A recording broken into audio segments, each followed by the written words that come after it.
testamento? A ver, ¿quién se acuerda? Testigos. ¿Cuántos testigos? Dos testigos. 2 testigos, va. Fíjense, entonces, los testigos que no son parte, pero sí van a estar compareciendo ante el notario, ¿verdad? Imagínense un instrumento donde una de las partes no sabe hablar el idioma español. ¿Ahí qué se necesita? Un traductor. El traductor, ¿verdad? Sin ser parte, compareciendo. Entonces, en sentido amplio, por eso se dice que es cualquier persona que está frente al notario, interviene en el instrumento público en cualquier calidad o en cualquier rol o en cualquier concepto. Y por eso en sentido restringido ya van a ser las partes, ¿verdad? Porque ellos por su propio interés, sus propios elementos motivadores, ¿verdad? Están ante el notario.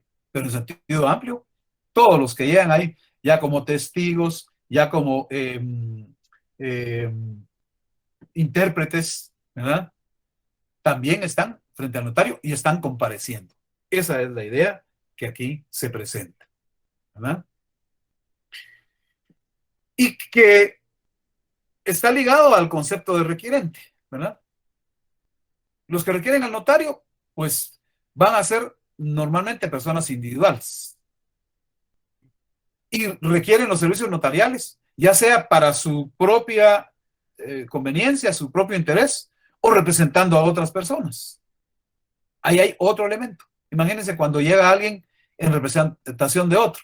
Viene el tema de los representantes legales o de los mandatarios. También van a comparecer, ¿verdad? Pero quien requiere los servicios del notario va a variar quien sea. Puede ser el vendedor, puede ser el comprador, puede ser el representante, ¿verdad? Ahí está el concepto de requirente. En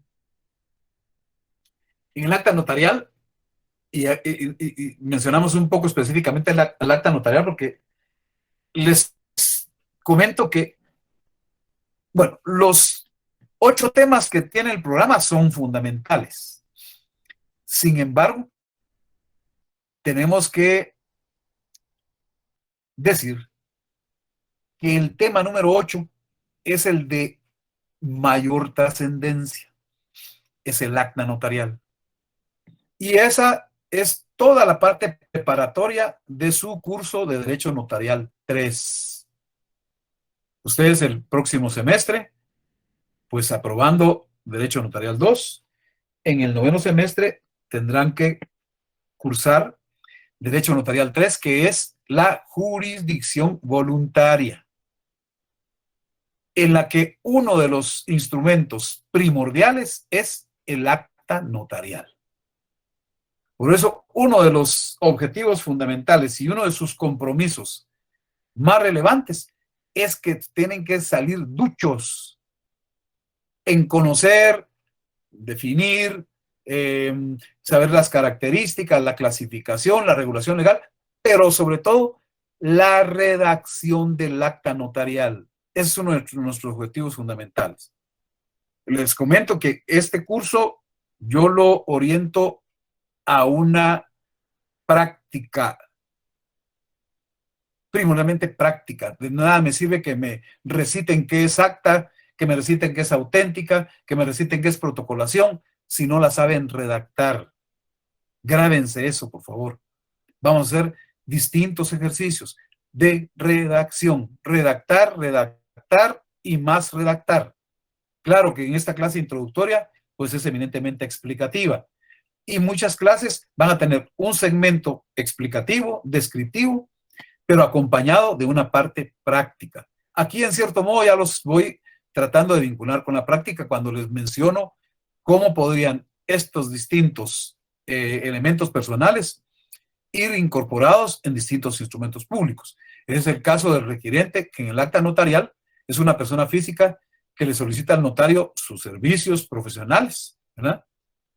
Usualmente es esa persona física la que comparece en el acta, ya sea de manera directa o en representación de otra persona.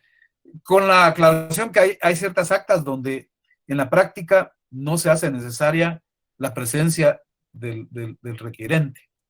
por ejemplo, en las actas de los representantes de entidades. Eso en la práctica suele darse de esa manera. Pero son cosas que ya les voy a ir explicando en los casos concretos.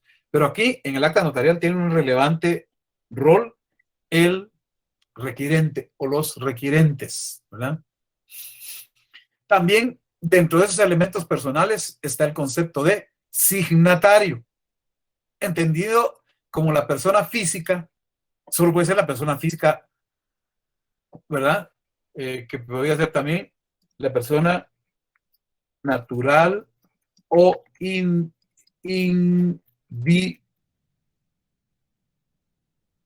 individual, ¿verdad? Que firma ante el notario.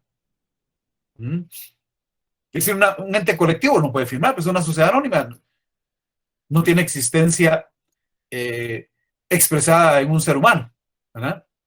Es la persona física. Una entidad societaria, pues se va a hacer representar, va a haber quien la represente. Entonces, el signatario solo pueden ser personas físicas, naturales o individuales. Y son signatarios porque firman ante el notario, ¿verdad?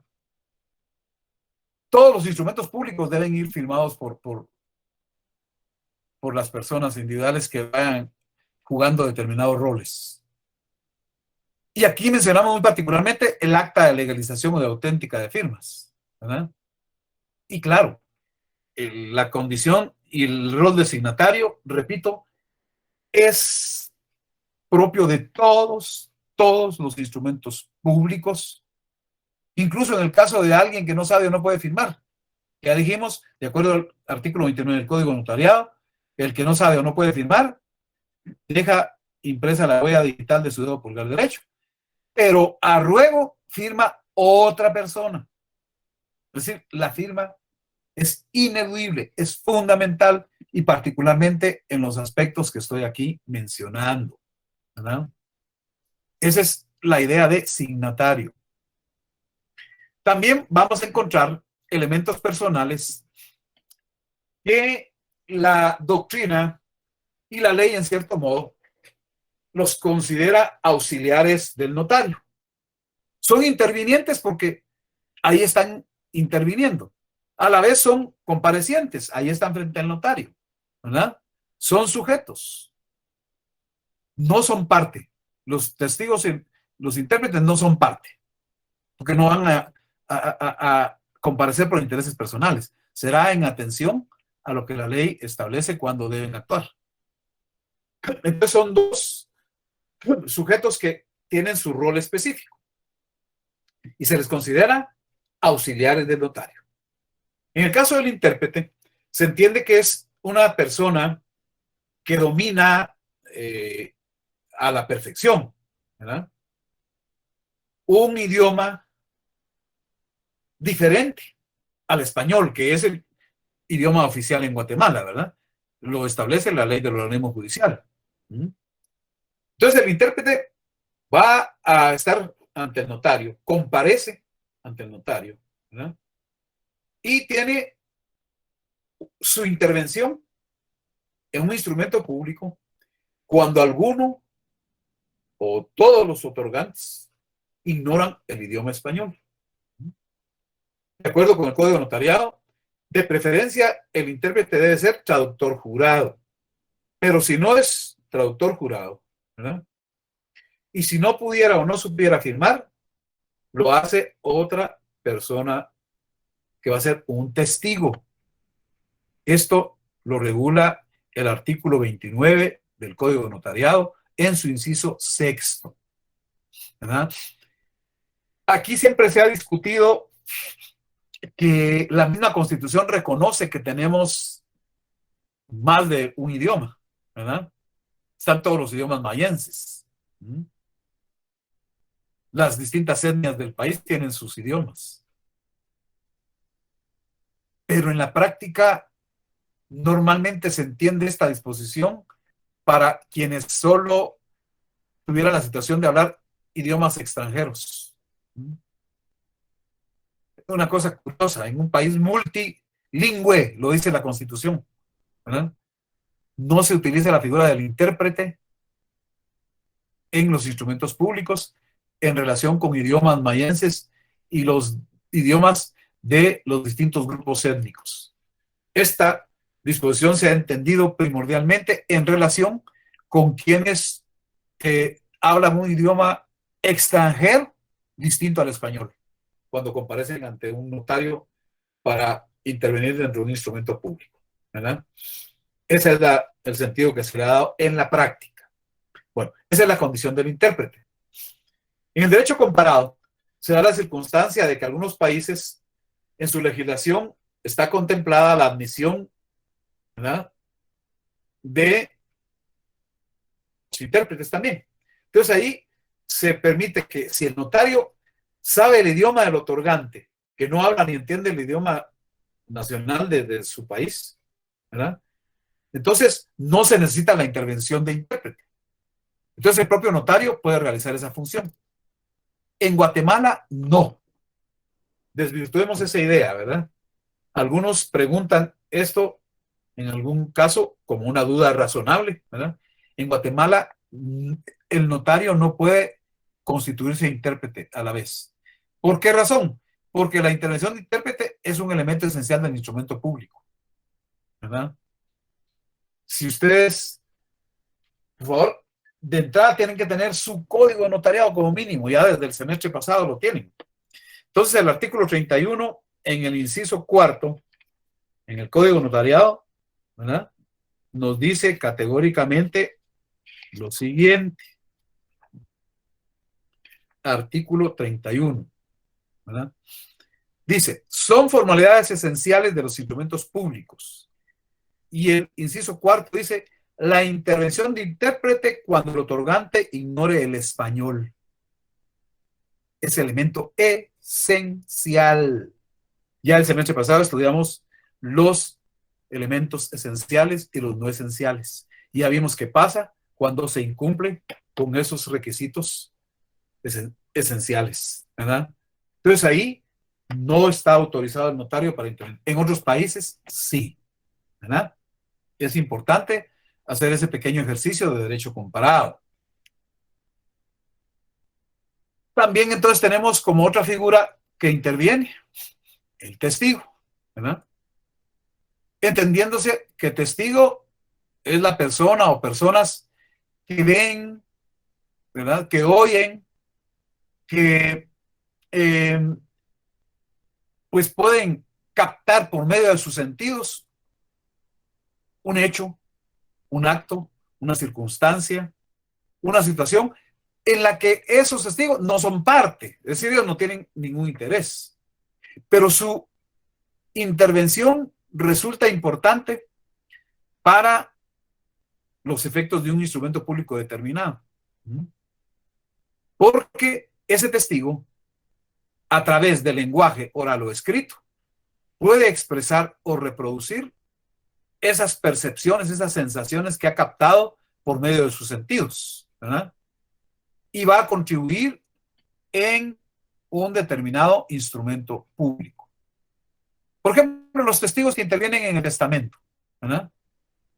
Al final, ellos pues lo que van a dar fe es de que el testador pues aparentaba estar en su plena, en su plenitud, ¿verdad?, en el ejercicio de sus funciones vitales, que no evidencia tener un estado mental, ¿verdad?, que sea obstáculo para otorgar el testamento, que se expresó fluidamente, ¿verdad?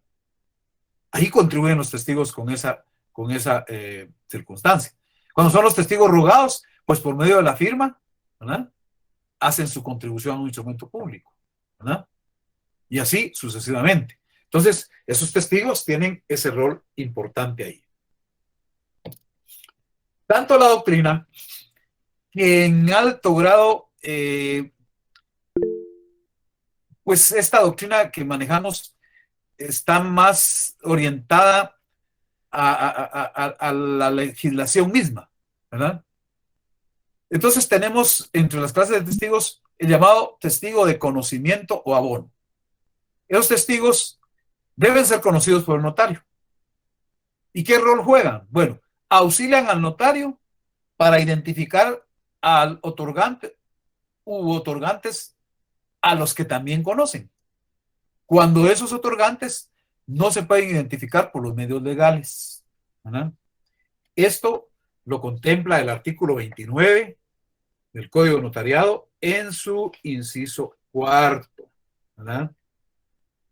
Y veamos, artículo 29, el semestre pasado, pues yo les dejé de tarea ir analizando ese artículo paulatinamente, pues espero que efectivamente les haya servido de algo y ahorita se acuerden de algunos de sus aspectos. Este artículo 29 contiene formalidades de los instrumentos públicos y establece: los instrumentos públicos contendrán, número 4, la identificación de los otorgantes, cuando no los conociera el notario, por medio actualmente del documento personal de identificación, del DPI. El código no ha sido reformado, ahí dice cédula de vecindad, esa ya no existe, ¿verdad? Ahí con lápiz pueden anotar que hoy día es el DPI. A los nacionales, porque los extranjeros, su documento de identificación va a ser el pasaporte, ¿verdad? Y ahí lo menciono. Entonces dice, por medio de, entiéndase ahora, documento personal de identificación o el pasaporte. O, aquí viene la disyuntiva, y viene cuando entran en juego los testigos. Y dice entonces, o por 2 testigos conocidos por el notario, o por ambos medios, cuando así lo estimare conveniente el notario. Puede haber la situación de que un notario diga, bueno, sí conozco a los otorgantes, pero además quiero que se identifiquen con sus documentos de identificación. Y además, ¿verdad? En el caso de los documentos, que también haya testigos. Eso ya lo decide el notario porque es potestativo y se lo permite este número 4 del artículo 29. Muy bien. Siguiendo,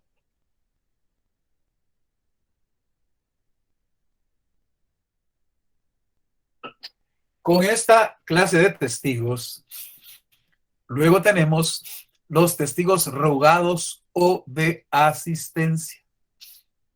Esos testigos rogados o de asistencia se entiende que son los que están frente al notario, los que comparecen a firmar a ruego de un otorgante que no sabe o que no puede firmar, pero con la condición de que ese otorgante que no puede o no sabe firmar pone la impresión digital de su dedo pulgar derecho o de otro dedo. Fíjense que el código está dando otra opción. Hay algunos se encierran en cosas irrelevantes. ¿Y qué pasa si no tiene el dedo pulgar derecho? En un accidente se lo amputó. Bueno, pues el código dice, claro, u otro dedo, ¿verdad? Esto también lo contempla el artículo 29 del Código de Notariado. Con esto estoy poniendo de manifiesto la relevante necesidad de que tengan para todas las clases sus leyes. El Código Notariado no puede faltar, por favor. Entonces, ¿qué dice este artículo en la parte correspondiente? Se entendía que los instrumentos públicos contendrán, numeral 12, inciso 12, las firmas de los otorgantes y de las demás personas que intervengan y la del notario, precedida de las palabras ante mí. Y aquí viene la parte de los testigos rogados o de asistencia, porque dice, si el otorgante no supiere o no pudiere firmar, pondrá la impresión digital de su dedo pulgar derecho y en su defecto otro que especificará el notario. Entonces el notario, mano, pues se amputó o carga alguna venda o alguna película adhesiva en el dedo porque se cortó el dedo pulgar derecho. Pues el notario puede elegir otro dedo. Aquí se lo da como una potestad el código notariado, ¿verdad? Dice, pondrá la impresión digital de su dedo pulgar derecho y en su defecto otro que especificará el notario firmando por él un testigo. Ahí entra en juego el testigo rogado o de asistencia. Y si fueren varios los otorgantes que no supieren o no pudieron firmar, tiene que hacerlo un testigo por cada parte. O sea, si los hay 3 compradores y los 3 no saben ni pueden firmar, entonces un testigo puede hacerlo a ruego de los 3, porque dice acá que lo hará un testigo por cada parte o grupo que represente un mismo derecho. Si fuera el vendedor o los vendedores, si son varios, y no saben o no pueden firmar, igual un testigo por cada parte, ¿no? Luego dice, cuando el propio notario fuera el otorgante, podrá antes de firmar la expresión por mí ante mí. Eso ya es un complemento que vamos a ir explicando en casitos prácticos que vamos a analizar. Aquí estamos interesados en el tema de los testigos rogados o de asistencia, ¿verdad? Y también tenemos los llamados testigos instrumentales. Esos testigos, dentro del instrumento público, comparecen para afirmar, para aseverar, para expresar que un acto se celebró, ¿verdad? Y que lo que expuso el otorgante, ¿verdad?, es la voluntad de ese otorgante. Esto, por ejemplo, lo vamos a encontrar en algunos artículos del Código Notariado. Vamos a ver, por ejemplo, en el artículo 42.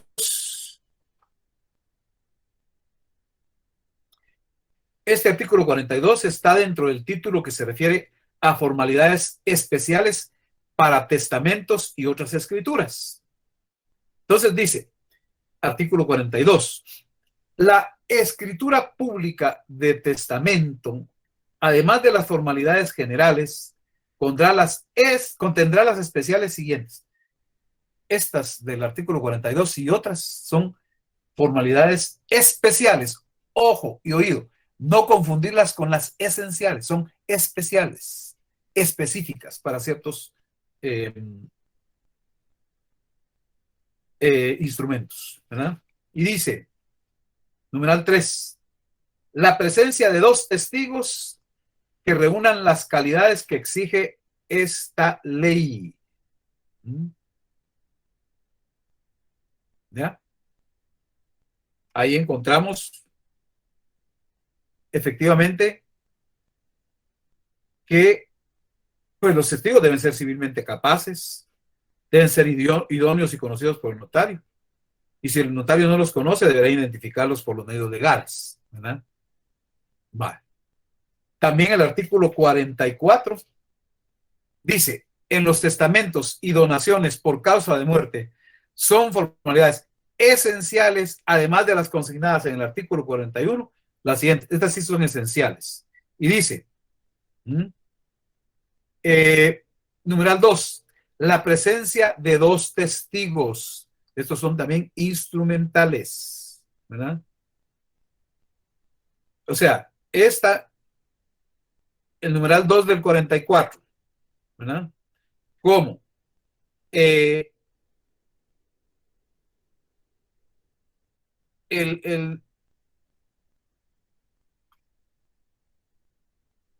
Como el anterior que mencioné, ¿verdad? Son testigos instrumentales. El que está contemplado en el artículo 42 también, ¿verdad? Cuando dice la presencia de 2 testigos que reúnan las calidades que exige esta ley, ¿verdad? Que exija esta ley. Este caso, pues, del artículo 42 se trata de testigos instrumentales, ¿verdad? Igual que lo que dice el artículo 51, ¿verdad?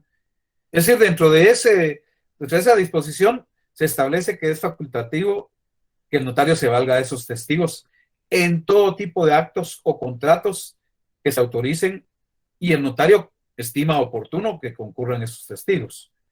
Pero en el testamento estamos viendo que son obligatorios.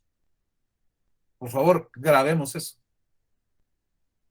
que se les grabe en el disco duro para testamentos de deseos por causa de muerte, esos testigos son obligatorios. En otros instrumentos es potestativo, el notario puede decidir si se hace o no, ¿verdad? Entonces, en la escritura que contiene el testamento de una persona, la presencia de esos testigos presenciales, ¿verdad? Es obligatorio. Y también porque el artículo 956 del Código Civil establece que el notario redactará el testamento y procederá a su lectura en presencia de los testigos, ¿verdad? Entonces, ante esos testigos, a la vista de ellos, ¿verdad?, ocurre todo el acto en que se otorga el testamento. Y en ese sentido, pues esas terceras personas colaboran en esa condición de testigos. Incluso dan fe de que todo lo que se produjo, todo lo que sucedió, fue dentro de condiciones normales, que no hubo presión, que no hubo coacción hacia el testador, y que lo que se redacta en ese instrumento expresa fielmente la libre voluntad manifestada por el testador, ¿verdad?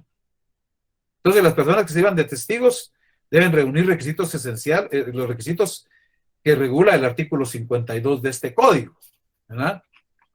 El artículo 52 del Código de Notariado, ¿verdad?, nos dice que los testigos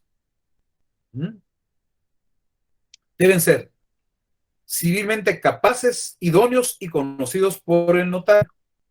Y si el notario no los conociere con anterioridad, deberá cerciorarse de identidad por los medios legales. Hay que decir que el título quinto del Código Notariado regula específicamente lo concerniente a los testigos. Son 3 artículos, ¿verdad? El título de ese, el nombre de ese título es testigos. Entonces, en los testigos instrumentales, el artículo 51 dice: el notario podrá asociarse de testigos instrumentales, ¿verdad?, en los actos o contratos que autorice. Pero si se tratara de testamentos o de donaciones por causa de muerte, está obligado a asociarse de los testigos que exige esta ley, ¿verdad? ¿Estamos? Ahí está esa condición, ¿verdad? Ya el artículo 52 nos dice acerca de los requisitos para ser testigo. Artículo 52. Los testigos deben ser civilmente capaces, idóneos y conocidos por el notario. Si el notario no los conociere con anterioridad, deberá cerciorarse de su identidad por los medios legales, ¿verdad? Entonces, conocidos por el notario. Si el notario no los conoce con anterioridad, cerciorarse de su identidad por los medios legales, que será documento de identificación, o por otros testigos. Cuando sean testigos de conocimiento abono, el notario obligadamente debe conocerlos, ¿verdad? ¿Quiénes no pueden ser testigos? De acuerdo con el artículo 53 del Código Notariado, esto lo podemos poner aquí.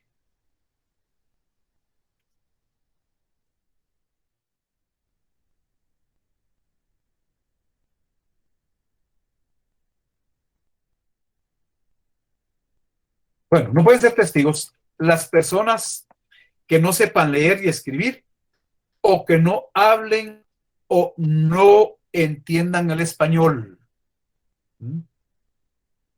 O sea, ahí lo podemos dividir en 2. Si no saben leer ni escribir, no pueden ser testigos. Si no hablan o no entienden el español, no pueden ser testigos, ¿verdad? Tampoco las personas que tengan un marcado, un manifiesto interés en el acto o contrato. No son idóneos, porque tienen un interés, ¿verdad? Y eso va a interferir con la función de testigos, ¿verdad? No pueden ser testigos los sordos, los mudos, ¿verdad?, o los ciegos. Dámoslo más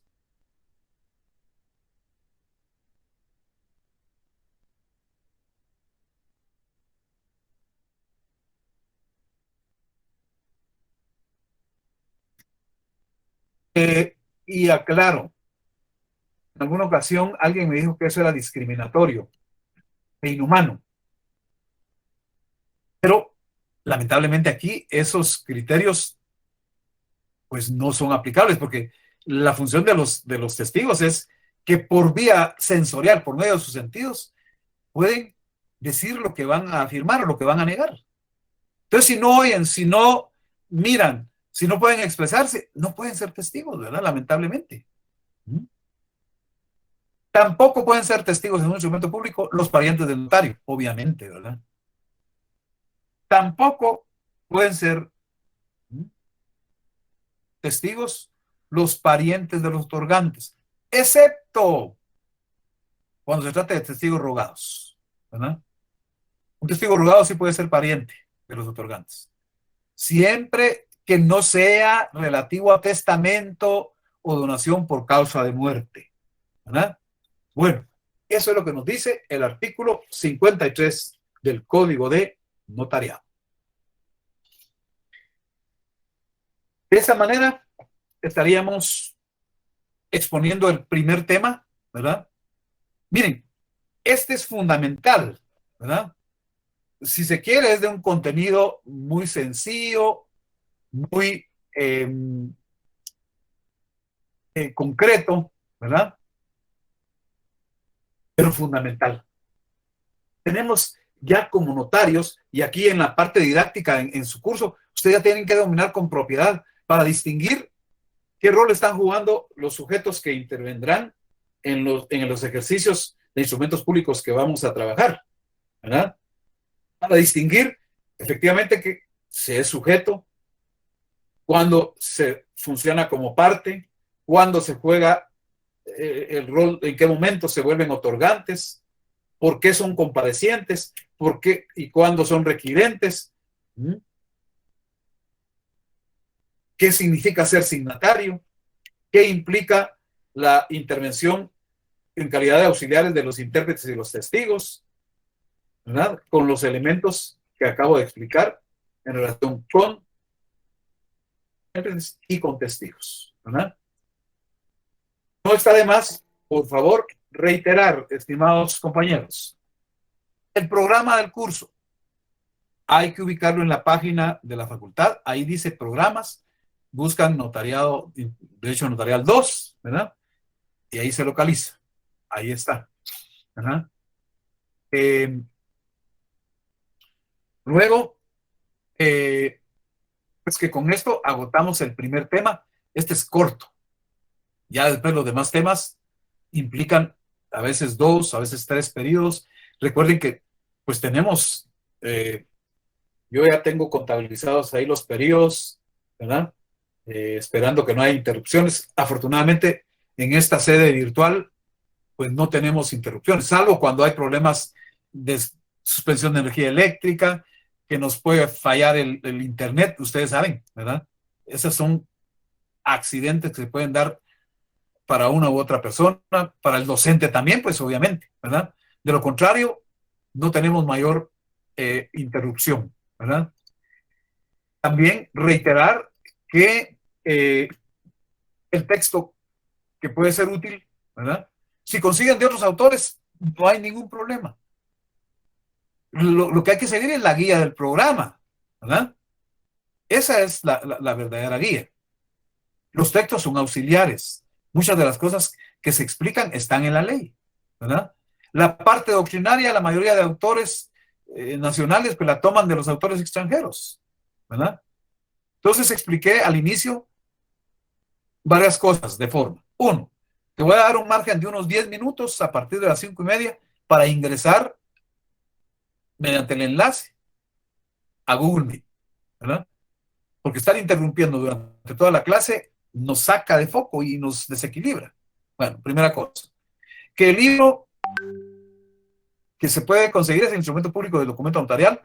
Si tienen otra edición pues es útil, lo pueden utilizar, no hay problema, ¿verdad?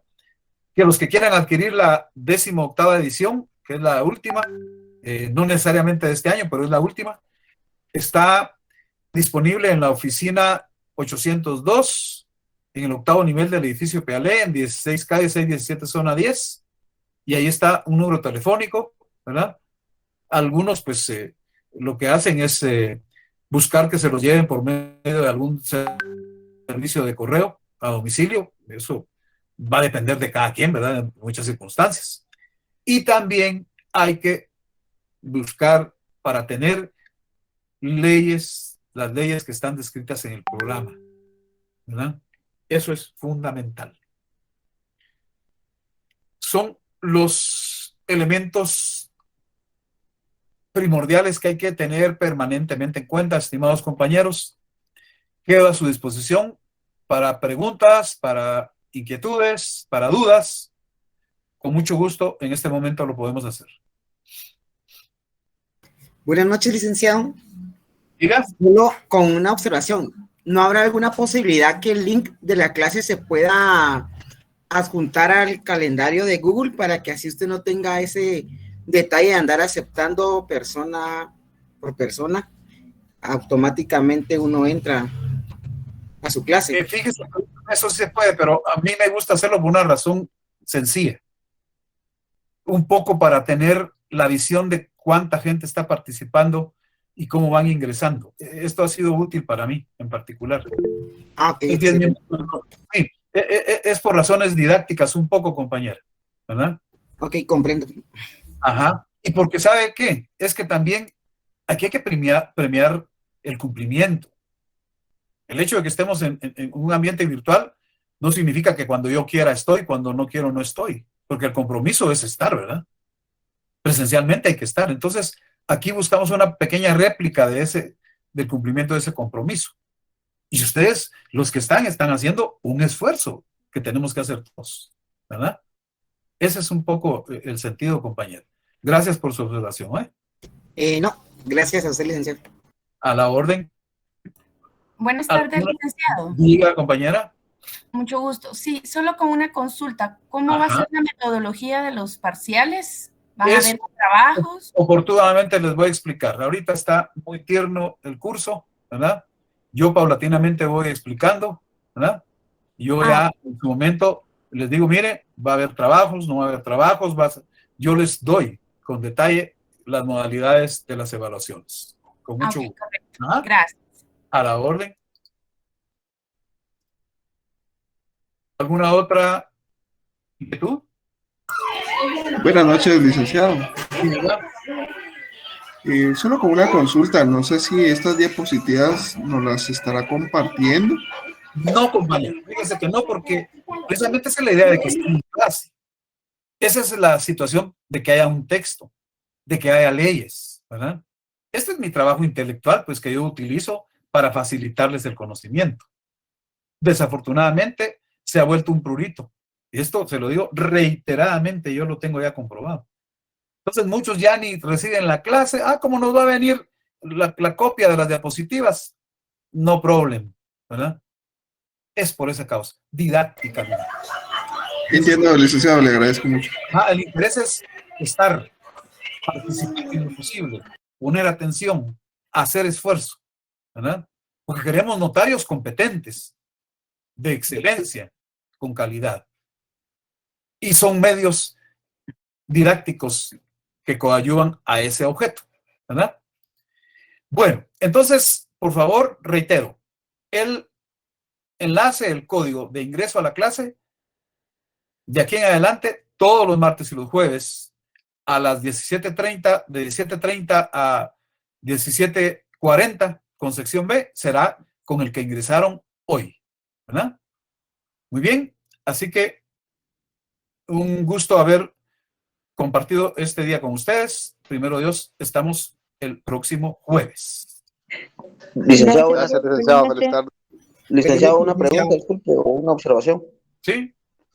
En otros cursos como que agregan las cuentas de los alumnos que están asignados y lo envían al correo. Ya no tienen que estar aceptando, sino automáticamente da acceso. ¿Qué posibilidad hay? Eso da problema, porque muchos han registrado correos que no admite el correo institucional. Aquí estamos trabajando con el correo institucional, ¿verdad? Entonces, Esto el semestre pasado fue una recomendación y a todo el mundo se le pidió crear una cuenta de Google, ¿verdad? Y hay cuentas que no son de Google, entonces no pueden ingresar. ¿Mm? ¿Esto qué implica? Que se quedan al margen, ¿verdad? Eso castiga más porque hay quienes no tienen cuenta de Google. ¿Mm? Esa es la causa. ¿Me explico? Sí, definitivamente, muchas gracias. Sí, es que ahí castigaríamos a personas. Mire, yo no estoy juzgando por qué sí, por qué no, pero a estas alturas hay gente que no tiene una cuenta de Google. Entonces ahí los castigaríamos. Y pues la idea no es afectar a nadie, ¿verdad? Sino en lo posible buscar cómo ayudar a todos, ¿verdad? Ujú. Muy Muchas bien, gracias y feliz tarde. a la orden, compañero. Entonces, Gracias, licenciado. feliz tarde y estamos para el jueves a las 17:30 horas. Feliz noche. Gracias, buenas noches. Feliz noche. Gracias, feliz noche.